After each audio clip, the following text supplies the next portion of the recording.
এখানে কয়দিন ট্রিটমেন্ট নিলে? 10 দিন। 10 দিন। এখানে ওষুধ খাওয়া লাগে?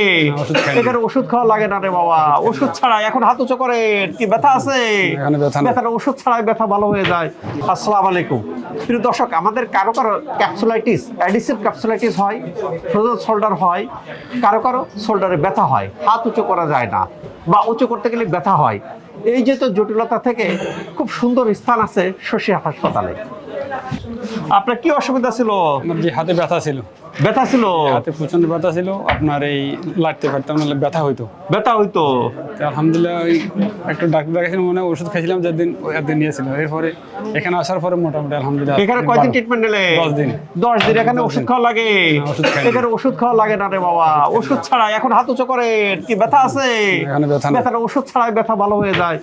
ভিতর থেকে এই ব্যথাগুলো ভালো করার ক্ষেত্রে সব পেশেন্টের সমান না। অনেকে বলেন স্যার ভিডিওতে দেখলাম কয়দিন, আমিও এই কয়দিনে ভালো হবো। বাবারে আপনার অনেক দিন লাগলো। একটু আগে একটা রোগী 31 দিন লাগছে, কারো 60 দিন লাগে, কারো 12 দিন লাগে, কারো 15 দিন, কার কতদিন লাগবে সেটা ডিপেন্ড করে তার বডির কন্ডিশনের উপর। যদি আপনি লেগে থাকেন, কোর্স কমপ্লিট করেন, আল্লাহ চাইতে ভালো হয়ে যাবেন।